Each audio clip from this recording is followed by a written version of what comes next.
यांमध्ये प्रत्येकाचा हा एक प्रामाणिक प्रयत्न आहे की या ठिकाणी तळागाळांमध्ये झिरपावं आणि त्या तळागाळात झिरपलेल्या प्रत्येक घटकामधून या ठिकाणी कुठेतरी राष्ट्र उभारणीसाठी मदत व्हावी। आणि त्या दृष्टिकोनातून या ठिकाणी आपल्या देशाने सुद्धा काही ध्येय धोरणं राबवलेली असतात आणि आपण बघतो की केंद्रीय अर्थसंकल्पामध्ये अनेकदा या लघु उद्योगांवर प्रचंड प्रमाणामध्ये भर दिला जातो। ह्याच्यामध्ये सगळ्यात महत्त्वाची गोष्ट काय असते की सर्वसामान्य तुमच्या माझ्यासारखा माणूस या ठिकाणी अशा प्रकारे अंतरप्रेरणेने प्रेरित होऊन या ठिकाणी हा उद्योग करू शकतो।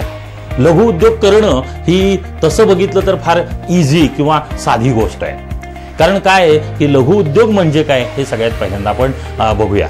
तसं बघितलं तर त्याची काही शास्त्रीय अशी कुठलीही संज्ञा किंवा व्याख्या आपल्याला पाहता येत नाही।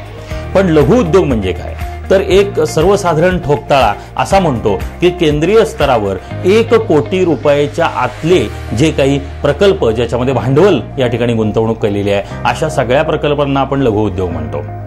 त्यातल्या त्यात जर ती गुंतवणूक ही 50 लाखाच्या आत असेल तर त्यांना टायनी किंवा छोटे लघु उद्योग असं आपण म्हणतो।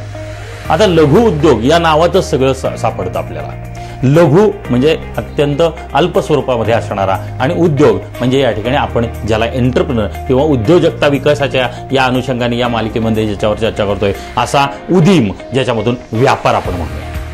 आता लघु उद्योग या ठिकाणी का करणं सोपं असतं तर सगळ्यात पहिल्यांदा या ठिकाणी सर्वसामान्य प्रत्येक व्यक्तीच्या मनामध्ये कुठेतरी अशी अपेक्षा किंवा इच्छा असते की आपण एखाद्या ठिकाणी नोकरी करतोय आणि त्या नोकरीच्या ठिकाणी आपल्याला या ठिकाणी आपल्या जीवनमानाला पुरेसं असं उत्पन्न मिळत नाहीये अशी एक कायम प्रत्येक माणसाच्या मनामध्ये एक हे असते। दुसरं त्याच्या अंतर्यामी अशी एक प्रेरणा असते की आपण काहीतरी वेगळं करून दाखवावं आणि ही जी संकल्पना किंवा हा असा अंतरप्रेरणा या ठिकाणी आपण जेव्हा आत्मपरीक्षण करतो आपल्यामध्ये जेव्हा डोकावतो तेव्हा आपल्याला आपल्यातला एक उद्योजक या ठिकाणी कुठेतरी आत दडलेला जाणवत असतो। आणि मग अशी जी प्रेरित झालेली माणसं असतात ही प्रेरित झालेली माणसं कुठेतरी ध्येयवेडी असतात आणि ती ध्येयवेडी जेव्हा असतात तेव्हा त्यांना जर कुठेतरी बूस्ट मिळाला, त्यांना कुठेतरी स्पार्क मिळाला, त्यांना कुठेतरी या ठिकाणी प्रोत्साहित करण्यात आलं, त्यांना कुठेतरी अर्थसहाय्य मिळालं तर त्यांच्यामधला तो अंतर्गत दबलेला या ठिकाणी माझ्या नजरेमध्ये असणारा हा ज्वालामुखी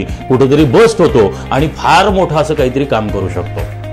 आता त्या दृष्टीने धडपड जेव्हा करत असतो प्रत्येक माणूस त्यावेळेला लघु उद्योजक सगळ्यात पहिल्यांदा करतो काय तर लघु उद्योजक हा स्वयंप्रेरित असतो।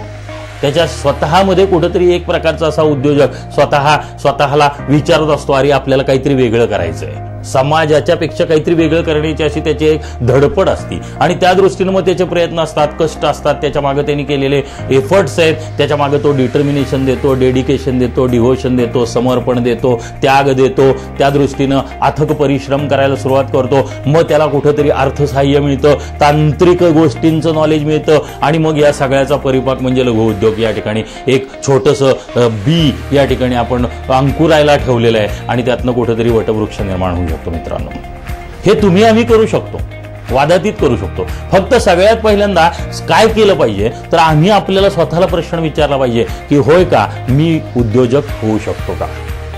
मी असं म्हणत नाही की तुम्ही टाटा, बिर्ला आणि अंबानी व्हा किंवा होणं तुम्हाला अशक्य नाहीये, सगळेजण करू शकतात। नेपोलियन बोनापार्टचं एक जगत विख्यात वाक्य आहे, तो म्हणायचा कायम की nothing is impossible, the word impossible found in the dictionaries of fool. अशक्य हा शब्द माझ्या शब्दकोशात सापडत नाही, तो मूर्ख माणसांच्या शब्दकोशात सापडतो, म्हणूनच तो जगज्जेता झालेला असतो।